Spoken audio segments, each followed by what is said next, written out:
Give him a hand, Marty Smith.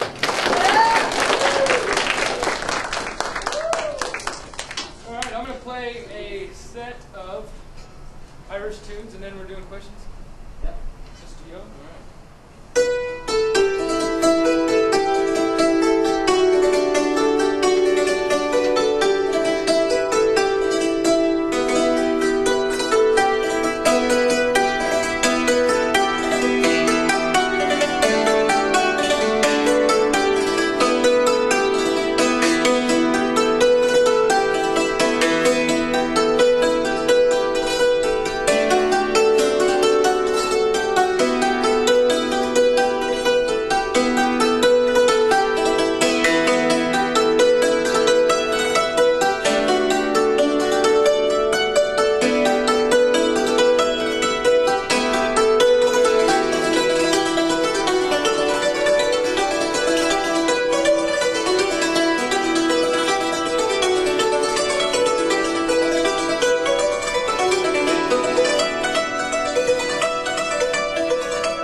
Well, that's a good question. Actually, a kilt.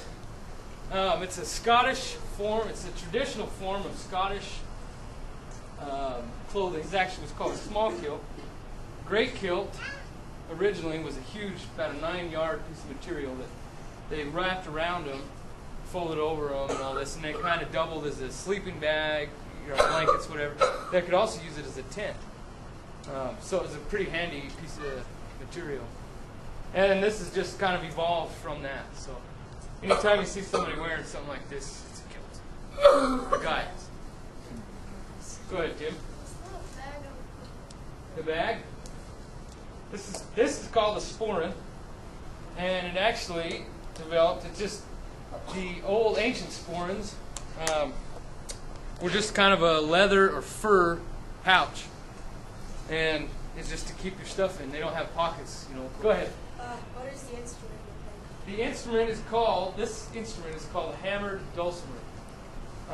It's an instrument. It's got ancient origins. And it's kind of debated where and how and when. But there's versions of this instrument in China, Turkey, India, but then all throughout Europe. And it was actually a really popular instrument in America in the 1800s, really more so than like the harpsichord or piano. It's been in Scotland at least since the Middle Ages. Some people think it's earlier, but they don't know, they can't prove it. There's a Gaelic word. Gaelic is this Irish and Scottish language. And this instrument in Scotland and Ireland is called a timpan. Who's next? Go ahead. Are you Irish? I have a lot of Irish ancestry, some Scottish ancestry, among other things. But yeah, my dad's side is almost exclusively Irish. Go ahead. How did you learn to play? First time I ever heard this instrument played, and I really wanted one bad enough. You know, my parents got me one. I was in high school and that, and learned how to play it free. A lot of them from Colorado. A guy, really excellent dulcimer player named Joe Jewell, was a great teacher. You know, I took a trip to Ireland in 1998, spent 2 weeks there, and we did. There's a thing. It's called a session, and they have them throughout in the United States, Ireland, throughout the entire world, they have Irish sessions.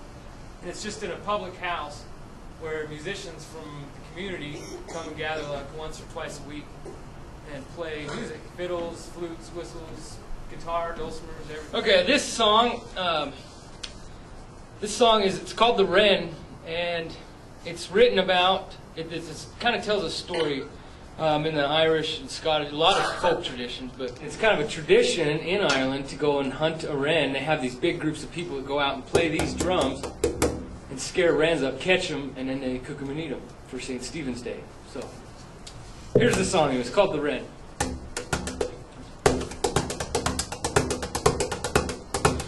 Oh, the wren, he's the king of all birds. On St. Stephen's Day he got cut in the fur. So it's up with the kettle and it's down with the pan. What you care, this is penny for to bury the wren. Bum dilly dum, do you dump diddle dum, rum bum dilly dum, do you diddle dum, bum do you dump dilly do you dum, rum bum dum, do you diddle dum. Oh, it's Christmas time, that's why we're here. Praise be good enough to give us an ear. For we'll sing and we'll dance if you give us a chance, and we won't be coming back for another whole year. Bum do you dum dilly do you do dum, rum bum dilly dum, do you diddle dum, bum do you dum dilly do you do dum, rum bum dum, do you diddle dum. Oh, please give us something for the little bird's wake. A big lump of pudding or some Christmas cake. A whistle, a goose, and a hot cup of tea. And then we'll all be going on our way. Bum dilly dum, do you dum diddle dum, rum bum dilly do you do diddle dum, dilly bum do you dum dilly do you do dum, rum bum dum, do you diddle dum. This traditional Irish or Scottish instrument. It's called a bowrung. And you know, you obviously saw how it's played. It's played different than most drums play. Between that and the harp, that's the oldest traditional instrument in the Celtic traditions. Go ahead. Is it easy? But that's actually harder for me than most of the other instruments. Shish-kebab skewers, bamboo shish-kebab skewers. And it's actually not done, but I actually like playing it better than any of my other ones. It's a little bit longer, so. But yeah, you can. The point is, it kind of gives it a little slap, kind of like a brush, instead of just a. Let me show you real quick. I don't know if you can hear it, but let me show you this end now. You hear the difference? Kind of a little snap.